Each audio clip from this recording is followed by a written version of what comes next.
West Bengal staff nurse grade 2 2024 ইন্টারভিউর question and answer. আজকে ইন্টারভিউর কোশ্চিন অ্যান্ড অ্যান্সার নিয়ে আলোচনা করব। যারা 2024-এর জন্য প্রিপারেশন নিচ্ছ গ্রেড 2-এর জন্য, তাদের জন্য এই ভিডিওটা খুব ইম্পর্টেন্ট। আজকে কিছু কোশ্চিন নিয়ে আলোচনা করব। তবে একটা কথা জানিয়ে দিই, এই যে স্ক্রিনের মধ্যে তোমরা একটা হোয়াটসঅ্যাপ নাম্বার দেখতে পাচ্ছ, এখান থেকে তোমরা পিডিএফ পেয়ে যাবে। এই কোশ্চিনের পিডিএফগুলো তোমরা হোয়াটসঅ্যাপের থেকে কালেকশন করতে পারবে। এই কোশ্চিনের সমস্ত কোশ্চিনের পিডিএফগুলো তোমরা হোয়াটসঅ্যাপ থেকে কালেকশন করতে পারবে। শুধু আজকের এই কয়েকটা কোশ্চিন অ্যান্ড অ্যান্সারের ভিডিও পিডিএফ না, আমি যতগুলো ভিডিও আপলোড করেছি সেগুলোর কোশ্চিন অ্যান্ড অ্যান্সার সহ পিডিএফগুলো পেয়ে যাবে। তবে একটা রিকোয়েস্ট করব, চ্যানেলে নতুন হয়ে থাকলে অবশ্যই চ্যানেলটাকে সাবস্ক্রাইব করে রাখবে। আর লাইক তো অবশ্যই করবে, কমেন্ট করে জানাবে ভিডিওগুলো কেমন হচ্ছে। তো চলো আলোচনা করি। প্রথমে আমরা আলোচনা করব সিপিআর। সিপিআর জিনিসটা কিন্তু খুব ইম্পর্টেন্ট, ঠিক আছে? ইন্টারভিউর ক্ষেত্রে সিপিআর সম্পর্কে অনেক আলোচনা করেছে বা অনেক কোশ্চিন ধরেছে, ঠিক আছে? তো সিপিআরের ফুল ফর্ম জানতে হবে। সিপিআরের ফুল ফর্ম কার্ডিওপালমোনারি রিসাসিটেশন, ঠিক আছে? সিপিআরের ফুল ফর্ম বলতে পারে। সিপিআর জিনিসটা কি ডিফিনেশনও বলতে পারে, বা what is CPR. It is a life saving skill without any instrument. দেখো, সিপিআর দিতে গেলে আমাদের কিন্তু ইনস্ট্রুমেন্ট লাগে না, তাহলে সেই জন্য বলে it is a life saving skill. এটা একটা হচ্ছে কি লাইফ সেভিং একটা স্কিল উইদাউট এনি ইনস্ট্রুমেন্ট, এটাকে বলে সিপিআর, ঠিক আছে? এবার কোশ্চিন করতে পারে, যেহেতু সিপিআরের একটা আলোচনা করলাম, তো পরে আরেকটা জিনিস আমরা জেনে নেব, সিপিআর কাকে দেব। কোশ্চিন করেছে সিপিআর কাকে দেব, ঠিক আছে? অনেকজনকে কোশ্চিন করেছে সিপিআর কাকে দিব বা কোন লোককে সিপিআর দিব। দেখো, সিপিআর তো আমরা সবাইকে দিতে পারি না, ঠিক আছে? কেন? ধরে নাও একটা লোক রাস্তার মধ্যে পড়ে আছে, তুমি ভাবছো সে কার্ডিয়াক অ্যারেস্ট হয়েছে, বাট তাকে গিয়ে তুমি সিপিআর দিচ্ছ, পরে দেখছো যে ও হতে পারে সে মদ খেয়ে পড়ে আছে। তো আমরা সিপিআর কাকে দেবো সেটাও জানতে হবে, ঠিক আছে? আমরা যে কোনো মানুষকে সিপিআর দিতে পারি না। এক নম্বর দেখো, কার্ডিয়াক অ্যারেস্ট, যে কার্ডিয়াক অ্যারেস্ট হবে তাকে আমরা সিপিআর দিই। তারপর হচ্ছে রেসপিরেটরি অ্যারেস্ট, তাকেও আমরা সিপিআর দিই। তো এরকম যদি কোশ্চেন করে দু একটা অ্যান্সার দিলেই বাস হয়ে গেল, ঠিক আছে? আরেকটা কোশ্চেন করতে পারে step of CPR. Step of CPR আমরা সিপিআর যে দিব, তার যে স্টেপগুলো আছে সেগুলো কোশ্চেন করে, ঠিক আছে? করেছি বলেই কিন্তু আজকে এই ভিডিওটা তৈরি করছি। তাহলে ফার্স্ট আমাদের কি হবে, এক নম্বরে সিন সেফটি। সিন সেফটি জিনিসটা কি, আমরা সিপিআরটা দেওয়ার আগে আমাদেরকে পেশেন্টকে একটা সেফটি জায়গায় নিয়ে আসতে হবে। যে কোনো জায়গায় কিন্তু সিপিআর দেওয়া যায় না। ফার্স্ট আমাদের যে সিপিআরের যে কাজ হবে সেটাকে হবে সেফটি জায়গায় পেশেন্টকে নিয়ে আসা, ঠিক আছে? তো হচ্ছে সিন সেফটি। তারপর হচ্ছে চেক রেসপন্স করছে কি না, ঠিক আছে? যদি রেসপন্স করে তাহলে তো আমাদের সিপিআর দেওয়ার কোনো দরকার নেই। তাহলে দ্বিতীয়ত দুই নম্বর আমাদের কাজ হবে চেক রেসপন্স। 3 নম্বর হচ্ছে টেপিং দ্য শোল্ডার। এগুলো সবাই জানো, তবুও আমি আলোচনা করছি যেন তোমাদের মনে থাকে একটার পর একটা। দেখো, তুমি যদি আগেরটা পড়ে বলো, পরেরটা আগে বলো, কিন্তু সিপিআরের ধাপগুলো ঠিকমতো হবে না। তো তোমাদেরকে এই জন্য আমি এটাকে তৈরি করেছি যে একটার পর একটা বলবে, এইটা কিন্তু পরপরই বলতে হয়। যদি বলে স্টেপ অফ সিপিআর, এই জিজ্ঞাসা করার কারণই হচ্ছে, এটা জিজ্ঞাসা করার কারণ হচ্ছে যে তুমি কতটা ওই সিপিআরের নলেজ আছে, সিপিআর সম্পর্কে নলেজ আছে, বা তুমি কাজ কেমন করে করছো, কোনটা আগে করছো কোনটা পরে করছো, ঠিক আছে? তো হচ্ছে 2 নম্বরে চেক রেসপন্স, 3 নম্বরে হচ্ছে ট্যাপিং দ্য শোল্ডার, 4 নম্বরে আমাদের চেক ব্রিথিং। এগুলো আমাদেরকে দেখে নিতে হবে। আর চেক ব্রিথিং সবাই জানো কিভাবে আমরা দেখবো, লুক, লিসেন অ্যান্ড ফিল, এই 3টা কাজ করতে হবে একসাথে। তারপরে হচ্ছে চেক পালস, এগুলো দেখব। দেখার পরে আমাদের যদি এগুলো কোনোটারে ধরনের কি রেসপন্স করলো না, তারপরে আমাদের শোল্ডারে আমরা ট্যাপিং করব। চেক ব্রিথিংটা দেখব, ব্রিথিং কেমন চলছে, পালসটা কতটা আছে, সবগুলো দেখব, তারপরে স্টার্ট করব। আর এখানে আমি ছোট করে লিখে দিয়েছি। অ্যাডাল্ট মানে অ্যাডাল্টের কথায় পালস দেখা যায়, চিলড্রেনের কথায় পালস দেখবো, ইনফ্যান্টের কথায় পালসগুলো দেখবো। ঠিক আছে, ঠিক আছে। আর একটা জিনিস কি, এগুলো আমরা দেখে নিলাম, কিন্তু দেখার পরে তুমি কিন্তু একাই সিপিআর দিতে পারবে না বা সিপিআর হ্যান্ডেল করতে পারবে না। তাহলে এগুলো তুমি একাই করতে পারবে, করে টোরে তোমাকে লোককে ডাকতে হবে। কল ফর হেল্প, কিসের জন্য? সাহায্যের জন্য তোমাকে ডাকতে হবে। ঠিক আছে, তো কল ফর হেল্প, তারপরে যদি এইডি থাকে, ঠিক আছে, এইডি থাকলে তুমি এইডি দিয়ে কাজ করতে পারো। আর একটা হচ্ছে স্টার্ট কম্প্রেশন। এবার হচ্ছে চেস্ট কম্প্রেশনটা তোমাকে স্টার্ট করতে হবে। এবার আমি এখানে ছোট করে লিখে দিয়েছি চেস্ট কম্প্রেশন যে আছে সেটা আমরা অ্যাডাল্টের ক্ষেত্রে কতবার দিব। দেখো 30 কম্প্রেশন দিব, 30 কম্প্রেশন দেব, তার সাথে দেওয়ার পরে 2 ব্রিথ দিব, মানে 2টো ব্রিথ দেবো। 30 কম্প্রেশন 2 ব্রিথ, এগুলো কিন্তু মনে রাখবে। আর চিলড্রেনের ক্ষেত্রে, চিলড্রেন বা হচ্ছে ইনফ্যান্টের ক্ষেত্রে 30 কম্প্রেশন 2 ব্রিথ। হ্যাঁ, 1 রেস্কিউর যদি থাকে, মানে একজন যদি মানে সিপিআর দেওয়ার মতো লোক থাকে, আবার যদি 2 জন সিপিআর দেওয়ার মতো যদি লোক থাকে তাহলে হচ্ছে 15, মানে হচ্ছে 15টা হচ্ছে কম্প্রেশন দেবো, 2টো হচ্ছে ব্রিথ দিব। এটা মাথায় রাখবে। নিউমন্টের ক্ষেত্রে যেখানে হচ্ছে তোমার বেশিরভাগই আমরা লেবার রুমে দেখি, সেটা হচ্ছে 3টা কম্প্রেশন দিব আর 1টা ব্রিথ দিব। ঠিক আছে, এগুলো মনে রাখবে সহজ ইজিভাবে। কেন আমি এই সিপিআর সম্পর্কে তোমাদের আলোচনা করছি? সিপিআর সম্পর্কে প্রত্যেকটা স্টেপ থেকে একটা করে কোশ্চেন করতেই পারে। ঠিক আছে, এবার চলে আসি কি কোশ্চেন করতে হবে। ডিপ অফ কম্প্রেশন, ধরো না বললো যে তুমি একটা নিউবর্ন বেবির ক্ষেত্রে যে কম্প্রেশন দিবে তার ডিপটা কতটা করবে। অনেকেই কোশ্চেন করেছে, তাই আমি প্রত্যেকটাই লিখে দিয়েছি। অ্যাডাল্টের ক্ষেত্রে 2 থেকে মানে হচ্ছে 2 থেকে 2.5 ইঞ্চ, আমি ইঞ্চের, তুমি এটা সেন্টিমিটার থেকেও ক্যালকুলেট। আর হচ্ছে চিলড্রেনের ক্ষেত্রে হচ্ছে 1.5 to 2 ইঞ্চ, মানে 1.5 to 2 ইঞ্চ পর্যন্ত ডিপ করতে পারো। ইনফ্যান্টের ক্ষেত্রে 1 থেকে 1.5 ইঞ্চ, নিউবর্নের ক্ষেত্রে 1.5 to 0.75 ইঞ্চ।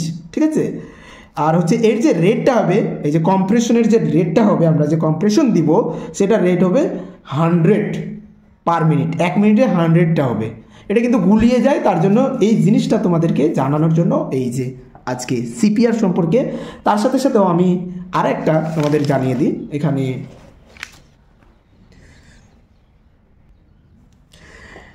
আচ্ছা, আমরা যেহেতু সিপিআর সম্পর্কে জানলাম, কিছু একটা ভাইটাল সম্পর্কে জানবো। বলতে পারে what is vital science? Vital science কি? What is vital science? এই কোশ্চিনটা 3 জনকে ধরেছে, আমার শোনা 3 জনকে ধরেছে, তাই তোমাদেরকেও আমি এটা আলোচনা করে দিচ্ছি। ভাইটাল সায়েন্স যদি বলে তাহলে ভাইটাল সায়েন্স কি? দেখো আমি এখানে লিখেছি, vital science are the science that give information about vital organ. Vital science এমন একটা ইনফরমেশন হিসেবে কাজ করে, একটা অর্গান, ইনফরমেশন অর্গান হিসেবে কাজ করে। ভাইটাল সায়েন্স ইনফরমেশন অর্গানগুলো কি কি? ঠিক আছে, সেটা হচ্ছে ব্রেন। ঠিক আছে, ব্রেনটের দ্বারা আমরা করতে পারি। তারপর হচ্ছে হার্ট, তারপর হচ্ছে লাংস। তোমরা যদি দেখো ব্রেনটে যদি হয়, ব্রেনটের কি আমরা হচ্ছে টেম্পারেচার এখানে ব্রেন থেকেই করতে পারবো। ঠিক আছে, টেম্পারেচার। হার্টের কি ভাইটাল রেট আমরা জানতে পারবো। হার্টের জানতে পারবো পালস রেটটা কেমন চলছে। লাংস যদি আমরা লাংসের ক্ষেত্রে জানতে পারবো কি, আমরা লাংসের ক্ষেত্রে রেসপিরেটরি ডিস্ট্রেস হচ্ছে কিনা বা রেসপিরেশন কেমন আছে সেটা আমরা জানতে পারবো। ঠিক আছে, রেসপিরেশন। তো এগুলো হচ্ছে অর্গান, আর এখান থেকে আমরা ভাইটালগুলো মানে জানতে পারি। ঠিক আছে, তো ভাইটাল সায়েন্স এখানে দেখো আমি লিখেছি temperature, pulse, respiration, blood pressure, আর একটা হচ্ছে পেইন, যেটা হচ্ছে ব্যথা, পেইন। আর এখানে তো পিপুলারি রেসপন্স, এটা আমি আলোচনা করব। কোশ্চেন করতে পারে যে what is the 5th vital science? অনেকেই জানো, তবুও আলোচনা করতে হচ্ছে। 5th ভাইটাল সায়েন্স সেটা হচ্ছে কি? পেইন। ঠিক আছে, PAIN, পেইন। এটা হচ্ছে 5th ভাইটাল সায়েন্স। এখানে একজনকে কোশ্চেন করেছিল, সেটা হচ্ছে what is the 5th vital science in a unconscious patient. দেখো আনকনসিয়াস পেশেন্টের ক্ষেত্রে 5th যে ভাইটাল সায়েন্স সেটা হচ্ছে পিপুলারি রেসপন্স। আমরা যদি এখানে যদি পেইন বলি, আনকনসিয়াস পেশেন্ট ও তো ব্যথা অনুভব করতে পারবে না, ও তো নিজের ব্যথা বলতে পারবে না, যেহেতু আনকনসিয়াস, ঠিক আছে, কোথায় ব্যথা হচ্ছে সেটা কিন্তু বলতে পারবে না। তাহলে আমরা এটা পিপুলারি রেসপন্স, এই পিপুলারি আনকনসিয়াস পেশেন্টকে আমরা যদি তার চোখের পিপুলারির একটা টর্চ দিয়ে, ঠিক আছে, টর্চ থাকে ইমার্জেন্সিতে, তো টর্চ দিয়ে আমরা যখন দেখব, ঠিক আছে, এই যে আমাদের চোখের মধ্যে যে কালো একটা যে কালো অংশটা আছে সেটাতে টর্চ মানে হচ্ছে সেটাতে লাইট দিলে সেটাতে একটা হচ্ছে ডাইলেক্ট হয়ে যায়। তো কেমন রেসপন্স করছে সেটা থেকে আমরা পিপুলারি রেসপন্স আমরা বুঝতে পারি, যে আনকনসিয়াসের পেশেন্টের পিপুলারি রেসপন্স থেকে আমরা বুঝতে পারি, ঠিক আছে, যে ওর মাথার মধ্যে ওর ব্রেনটে অক্সিজেন পৌঁছাইছে কি না। তো এই কোশ্চেনের অ্যান্সারগুলো তোমরা ভালো করে লিখে নাও। তারপরে আমি একটা লিখে দিয়েছি নর্মাল বডি টেম্পারেচার, এটা সবাই জানো, বলার কিছু নাই। What is the core body temperature, এটা যেহেতু জানো তার সাথে সাথে আমি লিখে দিয়েছি what is the core body temperature, ঠিক আছে। কোর বডি টেম্পারেচার যেটা হচ্ছে আমরা নর্মাল বডি টেম্পারেচার, যেটা হচ্ছে সারফেস এরিয়া, সারফেস এরিয়া কি আমরা স্কিনের বাইরে যে এরিয়াটা আমরা যে বডি টেম্পারেচার দেখি সেটা হচ্ছে 98.6 ডিগ্রি ফারেনহাইট। কিন্তু কোর বডি টেম্পারেচার হচ্ছে টিস্যু, আমাদের যে শরীরের ভিতরের যে টেম্পারেচার থাকে বডি টেম্পারেচার, যেমন হচ্ছে টিস্যু টেম্পারেচার, সেটাকে বলে কোর বডি টেম্পারেচার, ঠিক আছে। তার যে টেম্পারেচার যে নর্মাল থাকে সেটা হচ্ছে 100 ডিগ্রি ফারেনহাইট, মানে 100 ডিগ্রি ফারেনহাইট। সেন্টিগ্রেডে যদি বলি 37.8 ডিগ্রি সেন্টিগ্রেড। তো এগুলো দেখে নাও, ঠিক আছে। থার্মোমিটার ক্লিনিং, এটা কিন্তু খুব ইম্পর্টেন্ট, ঠিক আছে। কিভাবে আমরা থার্মোমিটার ক্লিন করব, ঠিক আছে, মোর ক্লিন থেকে লেস ক্লিন এরিয়ায় আমরা ক্লিনটা করব। কেমন, একটা যদি বলে আরেকটা বিফোর ইউজ, আমরা ইউজ করলাম না তার আগে কি করব, এই যে বাল্বটা আছে, তাহলে বাল্ব টু স্টিম পর্যন্ত থার্মোমিটার তো দেখেছো তোমরা। তারপরে যদি বলে আফটার ইউজের পরে স্টিম টু বাল্ব, তো এগুলো তোমরা মনে রাখো। Which pulse do you assess in the adult for CPR, ওখানে আমি ভুলে গেছিলাম তাই এখানে দেখেছি। যে এবার পালসের ক্ষেত্রে চলে আসে, পালস সম্পর্কে একটু জানেনি, যে এখানে বলতে পারে যে আমরা কোন পালসটা আমরা চেক করব সিপিআরের ক্ষেত্রে, অ্যাডাল্টের যে সিপিআর দেওয়ার সময় যে আমরা পালস চেক করব, কোন পালসটা করব। তো আমি আগেও বলে দিয়েছি ক্যারোটিক পালস, ঠিক আছে, carotid pulse. Which is the only pulse that is the assessed by stethoscope, মানে স্ট্যাটিস্কোপ দিয়ে আমরা কোন পালসটা আমরা চেক করব, সেটা হচ্ছে এপিক্যাল পালস। আরেকটা কোশ্চেন ধরেছিল which is the most accurate pulse, মানে সব থেকে অ্যাকুরেট পালস হচ্ছে কোনটা, সেটা হচ্ছে এপিক্যাল পালস। এখানে কিন্তু অ্যাকুরেট পালস এটাকে বলে, যেহেতু হার্ট থেকে আমরা পালসটা পাচ্ছি। পরের একটা পেশেন্টের সম্পর্কে আলোচনা করেছে, কোশ্চেন করতে পারে এ পেশেন্ট কামস, একটা পেশেন্ট এসেছে, ঠিক আছে, তোমাদের ইমার্জেন্সি বা যে কোনো সিচুয়েশনে একটা পেশেন্ট এসেছে, হুইচ ব্রিথিং ডিফিকাল্টি, পেশেন্টটার কিন্তু ব্রিথিং যে আছে সেটা কিন্তু খুব ডিফিকাল্টি, এবং ব্লিডিং, এবং প্রচুর পরিমাণে ব্লিডিং হচ্ছে, ঠিক আছে, একটা জায়গা থেকে প্রচুর পরিমাণে ব্লিডিং হচ্ছে, কোনো একটা জায়গায় কেটে গেছে সেখান থেকে প্রচুর পরিমাণে ব্লিডিং হচ্ছে। What will be you priority, ঠিক আছে, এখন তুমি কোনটাকে বেশি প্রায়োরিটি দিবে, একটা হচ্ছে ব্রিথিংকে বেশি প্রায়োরিটি দিবে, নাকি যে ব্লিডিং হচ্ছে সেখানে ওই জায়গাটাতে তুমি প্রায়োরিটি দিবে, ঠিক আছে, কোনটাতে তোমার প্রায়োরিটি বেশি থাকবে, আগে কোনটা তুমি দেখবে। তো দেখো আমাদের আগের কাজটা হচ্ছে ব্রিথিং ডিফিকাল্টি, আমাদের কাজ হবে প্রোভাইড অক্সিজেন, আমাদেরকে অক্সিজেন প্রোভাইড করতে হবে, নাহলে প্যাসেন্ট এয়ারওয়ে করতে হবে, প্যাটার্ন এয়ারওয়ে, এই দুটো। ব্লিডিং যদি হয়, ব্রিথিং ডিফিকাল্টি হলে যদি শ্বাসকষ্ট হয় তাহলে দেখবে যে অক্সিজেন কিন্তু ব্রেনটির মধ্যে পৌঁছাবে না, তো ব্রেন কিন্তু ড্যামেজ হওয়ার সম্ভাবনা থাকবে, ঠিক আছে। ব্লিডিং হলে আমরা পরে কিন্তু ওটাকে আমরা ম্যানেজ করতে পারবো, কিন্তু একবার ব্রেন ড্যামেজ হয়ে গেলে কিন্তু আর মানুষকে বাঁচানো যাবে না। তো আমাদের প্রথম প্রায়োরিটি হবে সেটা হবে অক্সিজেন প্রোভাইড করা। এরকম কিন্তু কোশ্চেন করে থাকে, তোমরা ভালো করে দেখে নিবে, যতটা পারছি বোঝানোর চেষ্টা করছি, বাট তোমরা দেখে নেবে, এরকম কিন্তু কোশ্চেনগুলো করে থাকে, ঠিক আছে, এইরকমই কোশ্চেনগুলো করে থাকে। আরেকটা জিনিস আমি বলে দিই যে এই procedure of NG tube, NG tube আছে না, নেজাল গ্যাস্ট্রিক টিউব, তোমরা তো জানো, যেটাকে রাইস টিউব তোমরা বলো বা রাইস টিউব বলে। সেই যে রাইস টিউবটা আছে সেটা আমাদের প্রসিজারটা কি, মানে আমরা ডাইরেক্ট গিয়ে কি আমরা এনজি টিউব করতে পারবো? করতে পারবো না। কী কী করতে হবে আমাদের? তাহলে করতে হবে টেক ইনফর্ম কনসেন্ট। আমাদের কিন্তু এটা করার আগে কনসেন্ট নিতে হবে, এই কথাটা বলতে হবে। যদি কোশ্চেন করে আগে কিন্তু এই কথাটা বলবে তাহলে কিন্তু খুশি হয়ে যাবে, ঠিক আছে? তাহলে আমাদেরকে কনসেন্ট নিতে হবে। এই যে আমরা করতে যাচ্ছি এনজি টিউবটা, পেশেন্টের কাছে কনসেন্ট, যদি পেশেন্ট আনকনসিয়াস থাকে তাহলে আমাদেরকে পেশেন্ট পার্টির কাছে কনসেন্ট নিতে হবে। 2 নম্বর আমাদের কালেক্ট দ্য আর্টিকেল। আমরা করতে যাচ্ছি তো আমাদের আর্টিকেলের তো দরকার। কি আর্টিকেল? আর্টিকেলের মধ্যে হচ্ছে কি rice tube of the appropriate size. আমাদের যে এনজি টিউবটা নেব অ্যাপ্রোপ্রিয়েট সাইজটা যেন থাকে। সাইজটিও আমি এখানে ছোট করে লিখে দিয়েছি, দেখো। নর্মাল সাইজ হচ্ছে 105 সেন্টিমিটার, ইনফেন্টের ক্ষেত্রে হচ্ছে 5 থেকে 8 এফ, ঠিক আছে? আর হচ্ছে চিলড্রেনের ক্ষেত্রে হচ্ছে 10 থেকে 12 এফ, অ্যাডাল্টের ক্ষেত্রে 14 থেকে 18 এফ, ঠিক আছে? এগুলো হচ্ছে সাইজ। পরে দেখো এখানে 3 নম্বর পয়েন্টে চলে আসি। সিরিঞ্জ আমরা নিব 10 ml আর হচ্ছে 50 ml। কেন 50 ml নিব সেটাও বলবো, মানে হচ্ছে ঠিক জায়গায় গেছে কিনা, ঠিক আছে? আমাদের স্টোমাচে গেছে কিনা সেটা অপোজিট প্রেসার দিয়ে টানলে আমরা বুঝতে পারবো, সেটার জন্য আমাদেরকে 50 ml লাগবে। তারপর হচ্ছে লিগ্লোকাইন জেলি লাগবে, ঠিক আছে, যেন স্মুথলিভাবে যায়। তারপর হচ্ছে বাউল অফ ফ্লুইড, একটা বাউলের ফ্লুইড লাগবে, ঠিক আছে? আর হচ্ছে স্ট্যাথোস্কোপ লাগবে, কারণ আমাদের দেখতে হবে ঠিক জায়গায় গেছে কিনা, স্টোমাচে পৌঁছাইছে কিনা সেটা আমরা দেখব। তো এগুলো হচ্ছে প্রসিজার। এই কয়েকটা পয়েন্ট পড়লে এত সুন্দর করে যদি বলতে পারো, মানে এই পয়েন্টগুলো বলতে পারলে দেখবে খুশি হয়ে যাবে। এবার যেহেতু আমরা প্রসিজার বললাম তো পারপাসও বলতে পারি, কেন আমরা এই এনজি টিউবটা করবো বা কার কার ক্ষেত্রে করব, কোন পেশেন্টের ক্ষেত্রে আমরা এই এনজি টিউব আমরা করব, কোশ্চেন করতে পারে। 2-1টা পয়েন্ট তোমরা মনে রাখো, ঠিক আছে? দেখো, পিপল হু, কোন পিপলকে, কোন মানুষকে দিব? যে মানুষ ক্যান নট কি এটা চিং দ্য ফুড, মানে যে মানুষ ফুডকে চিবাতে পারে না বা সোয়ালো করতে পারে না বা খেতে পারে না, ঠিক আছে? আরেকটা হচ্ছে 2 নম্বর পয়েন্টটা দেখো, ওরাল অথবা মাউথ